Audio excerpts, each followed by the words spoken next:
Hello, everybody. We are here at the reception of curator Kevin Repp's Beyond Words, Experimental Poetry, and the Avant-Garde. Kevin, how are you today? You good? I'm great. Yeah. What do you think of this turnout? We're going to be talking to a couple of people about what they think of the exhibition, but what do you want people to just look at while they're going through all the different vitrines, audio files, all the cases? From what I can tell and seeing how people have responded to it, just they're blown away by the newness, the strangeness. I mean, this is very unusual material that people are not familiar with, but it's very compelling and attractive. So that's the kind of hook to get you into it, and then hopefully from there you'll dive in and learn a little bit more about these various movements. Perfect, Kevin. Thank you so much. Enjoy the day. Thanks. Thank you. I must tell you that for me it is very familiar because I'm a book dealer from Germany and I have specialized in the avant-garde, but especially I must say it's for me fantastic to see what Kevin Repp was able to collect for the Beinecke.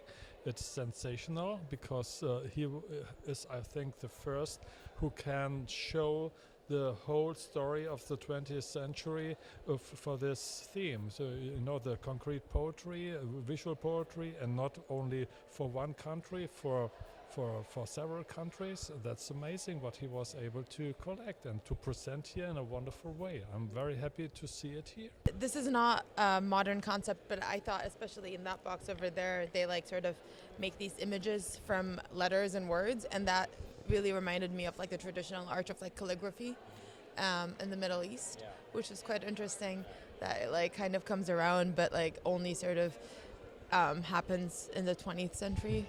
In the Western world, I guess that was interesting. I'm totally overwhelmed. I have to stay here for at least 10 years before I can begin to comprehend. It's just so overwhelming, beautifully overwhelming now. I'm totally humbled by this experience. I really like these new audio-visual elements that have been first shown here maybe for the first time at an exhibition.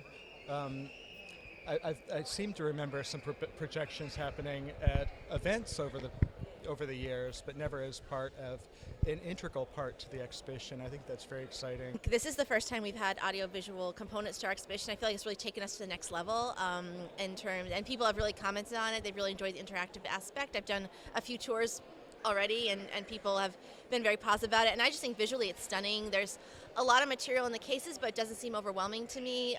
And the labels are very clear and beautifully designed. The catalog's beautiful. So I'm just crazy about it. I think it's a great exhibition. I look at it as a visual art. And so what intrigued me when I saw it was an expression, and to what extent does it talk about social justice?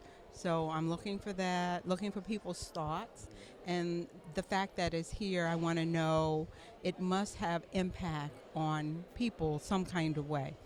It's beautiful to see it, really beautiful, because it's not an easy show, because there's so many fragments, there's so many different kinds of text and paper and objects and so on.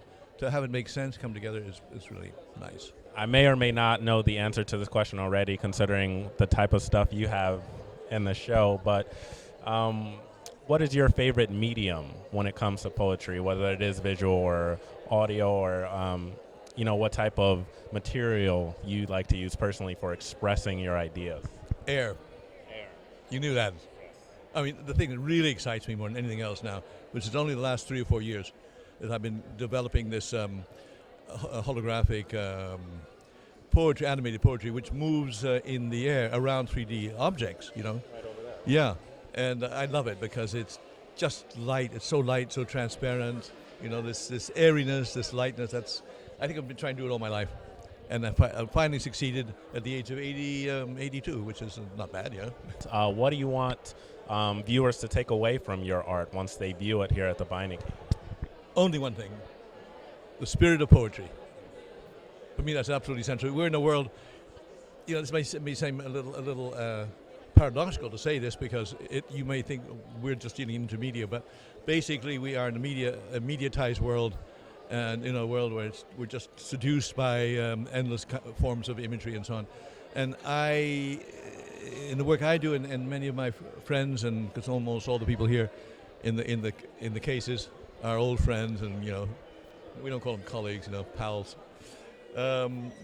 Is poetry, and poetry has almost disappeared from our world. And I was a poet when I was 14. I was in one of these schools where only sports counted, and I was persecuted because I was the poet. They hated this little runt that was a poet. I grew bigger and stronger. No, seriously, that's poetry, the spirit of poetry. Yes.